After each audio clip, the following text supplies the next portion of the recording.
This is it. Nearly ready for takeoff.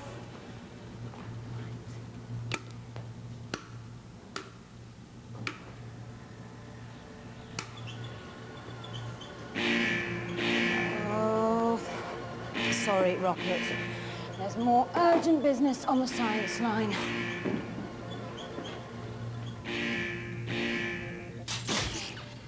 Okay, what's going on out there? We've got an investigation for you. 2 identical pizzas, 2 identical knives. But Jessica can cut hers easily, but Thomas can't. But mine's really hard. You're not pushing down hard enough. I am. I'm pushing as hard as you, but it just won't cut. Stella, we need science in action to investigate. What's going on? I'm onto it.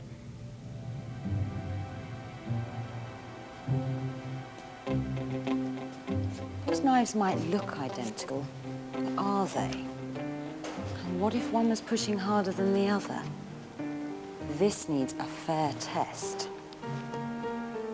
I've devised the perfect mechanism to make sure I push with the same force on both knives. These masses should help. Their weight, which is the downward force of gravity on them, can be my push. Here goes. A mass of 1 kilogram means a downward force of 10 newtons pushing on each knife. Not enough to cut through the apples. Let's add some more 1 kilogram masses. 2 kilograms, that's a force of 20 newtons. Using masses like this means I can make sure I push with exactly the same force on each knife, so it's a fair test.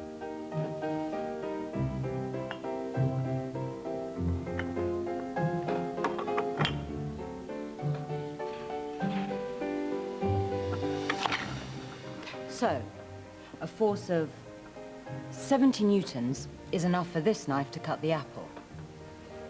But the other knife hasn't made much headway. It needs a greater force.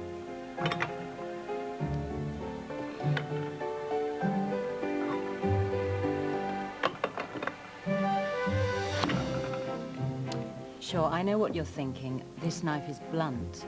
But what do you really mean by that? Why do sharp edges cut easily and blunt ones don't? Let's take a closer look. In extreme close-up, you can see the cutting edge of a knife isn't totally sharp. It's a very small surface. A sharp knife has a much smaller cutting surface than a blunt one. When you cut, you apply a pushing force to this surface. The larger the surface, the harder you have to push to cut. It's the pressure of the knife on the apple which makes it cut. This pressure depends on both the pushing force and the area of the cutting edge.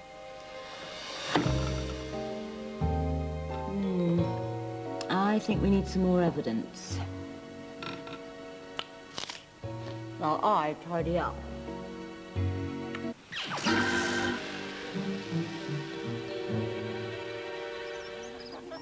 Stella's not the only one feeling peckish. Don't mind me. I'm just taking a break with some of my friends, Marlene and her pupils. Marlene's a science teacher. But our peaceful picnic has just been rudely interrupted. I've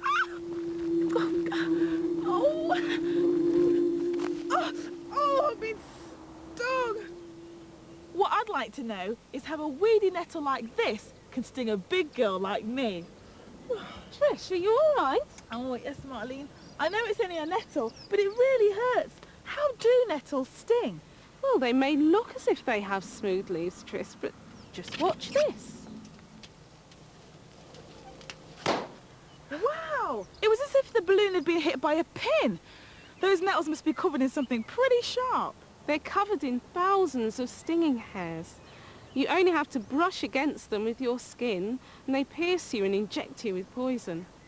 The poison's stored in a ball base of each hair. The tip of the hair pierces the skin. It looks really sharp.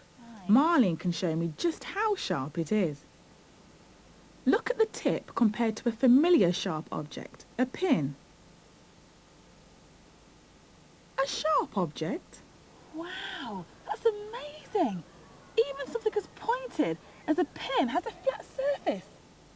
You actually have to push quite hard on this surface to create enough pressure to pierce a balloon. But a stinging nettle hair pierces a balloon much more easily because it has a smaller surface area at its tip. Yes, in fact, Trish, it's about 1/5 of the size of the pin.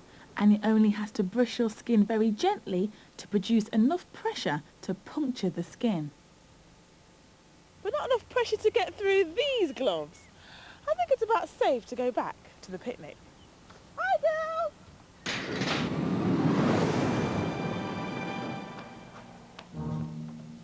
If you stand on something squashy like sand, you can easily see the pressure caused by your weight acting over the area of the sole of your shoes. It's the pressure which produces footprints. I weigh the same, but my footprint is deeper wearing this than this. The pressure depends on the area of the sole of the shoe.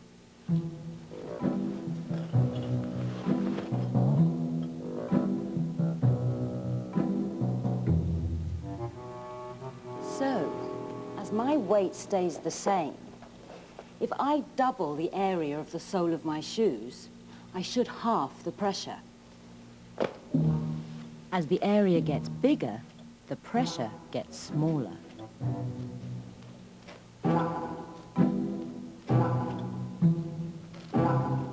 So, the footprints from my red shoes are deeper than the green ones.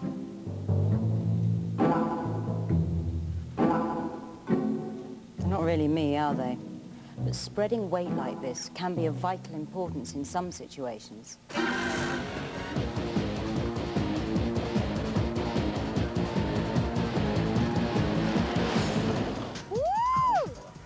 Wow! What a great way to travel! Artist's name is Scorpion, and today it's going to help me with my scientific station. Oh no! You're better off up here. This tank's specially designed to cope with soft ground. Unlike me, even with my wellies on, or should I say off, I still got stuck. But how does the tank do that? The tank has huge tracks, which means it has a very large area in contact with the ground. The weight of the tank is spread over a very large area. So that reduces the pressure on the ground. That's right. If the tank had normal car wheels, it wouldn't be able to move on any soft ground. It would just sink in. The Scorpion's famous for its very low ground pressure. It's said to be less than someone's foot. Less than someone's foot? This will need some investigating. In this, our Science in Action challenge, on one side we've got Scorpion the tank, and on the other we've got our surprise contestant, Andrea the ballet dancer. Thank you very much. Who do you think will have the most pressure on the ground? Both sides are warming up now for a head-to-head. The tank weighs in at a massive 80,000 newtons. Here's Andrea, the ballet dancer, at only 600 newtons. But the tank has huge tracks, a very large surface area. Andrea's secret weapon is that she can stand on one pointed toe, a toe with a very small area. The test we've devised is to run both contestants across some ordinary sheets of polystyrene. The depth of their imprints produces more pressure on the ground. Okay, folks, it's the moment of truth. Scorpion, the 80,000 Newton tank with huge tracks from Bovington in Dorset, leaves an impression 8 millimetres deep. But Andrea, the petite but powerful 600 Newton ballet dancer from Tunbridge Wells, leaves a toe print 13 millimetres deep. That's much deeper than the tank. In fact, the pressure of Andrea on her toe is an incredible 17 times the pressure of the tank. Wow, all that pressure pressure for one tiny tootsie. I hope you never stand on my feet. Still wouldn't let a tank run over my foot. No chance. Watch this. If I put the egg on my palm and try to squash it. You can't. Let me have a go. I can't do it either. Maybe it's boiled. Here. No, not that way round. I think I'll use vices to push on my eggs. One mounted long ways on the left and sideways on the right.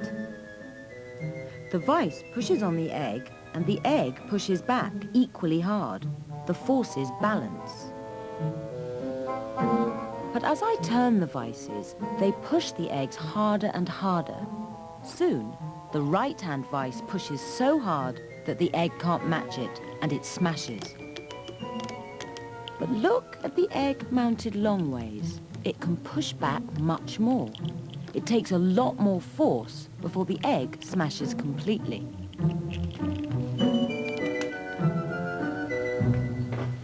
It's funny to think of something like an egg being able to push as much as a human hand. It's not only eggs that push back. See these books on the table? Don't look like they're doing much. But the weight of the books is pushing down on the table. And that's not all. The table's also pushing back on the books. Imagine what would happen if it didn't.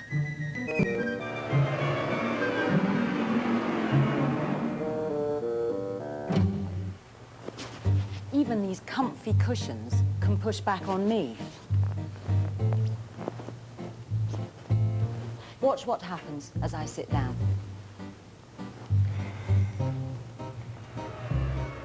Let's look at that again. At first, my weight is a bigger force than the upward force of the cushion springs, so I go down. But the more squash the springs get, the more they push back. Eventually, the force pushing back equals my weight. The forces in each direction balance, and I stay put. It's called equilibrium. But does equilibrium mean comfort? To find out, I'm seeing equilibrium too. The force I weight and downward balanced exactly by the equal weights of the chair on my palm. But after a long flight, that upward force can make things a little uncomfy.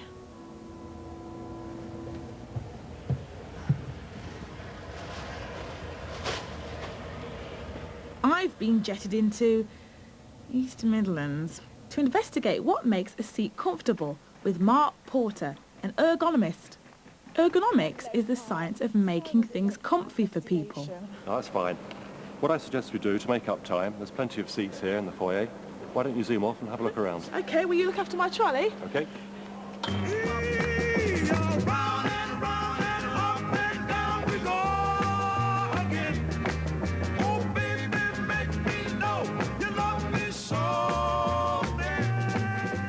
Well, Mark, there's a range of seats here, but they all feel so different. Yes, let's try an experiment. What I'd like you to do is jump on this high stool. Okay. Careful, your legs are dangling. If you lean forward, we'll look at your weight. My mass is 76 kilograms, so my weight pushing down on the scales is 760 newtons. I'm at rest, so there's an equal force of 760 newtons pushing up on my bottom. Now, if you jump off, we'll go to this lower stool and repeat the same thing. The scales are now showing a reading of 50 kilograms, 500 newtons. Right. If we look at what's happening through your feet, we're now getting a reading of 26 kilograms, that's 260 newtons.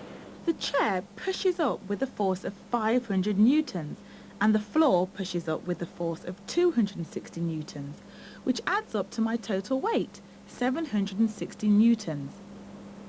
Of course, my weight hasn't changed at all, but it's now balanced by two smaller upward forces. So there's less force on my bottom if my feet are on the ground, which makes it more comfy, actually. Yes, but it's not quite that simple. Back at Mark's lab, this test rig of a car seat can tell us a bit more. Oh, Oh! What are these, Mark? You're sitting on a bed of sensors identical to these, and these measure exactly how much and where the seat is pushing up on your bottom. Good, let's go and look at your bum plot, over there. This colour plot shows your seat pressure distribution. Right, pressure. Now that's the force of the chair pushing up and the area that it's spread over. That's right. And you can see we're going from high pressure here in the yellow through to the medium pressure in green and the low pressure in blue. And in fact this shows your contact between your bottom and the seat. Now what I'm worried about here is you've got very high pressure levels here on the seating bones. So what does that mean? Well, in the long term I think you become very uncomfortable. So Mark reclines my seat a little and lowers my legs. So now the force of the chair is spread over a larger area of my thighs and back. The pressure is less, so It feels a bit more comfy. But does my bum plot agree? before the seat adjustment and after. No longer the yellow hot spots of high pressure because the upward force of the seat is now spread over a larger area of my body. So Mark, there are basically two main factors. The weight of the person and the size of their bottom. Yes, a small woman with a big bottom should have a comfier time than a tall man. So your plot is a bit like a fingerprint. Can you predict what someone looks like from it? This is my bum plot. Meet my wife. Much less pressure than Mark. She's obviously a lot lighter than him. But I couldn't possibly comment on the size of her bottom. Hi, Trish. Oh, hello. Not a bad guess. We're quite different sizes and I'm about half his weight. But we do have something in common. Oh, what's that? We're both ergonomists. Ergonomists. Both interested in comfort.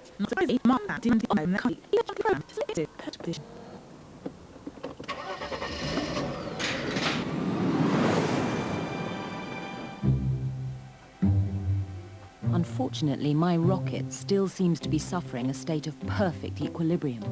The weight of the rocket exactly balanced by the upward force, the floor pushing back. So it just stays put. But not for long. Now or never. We'll destroy this equilibrium once and for all.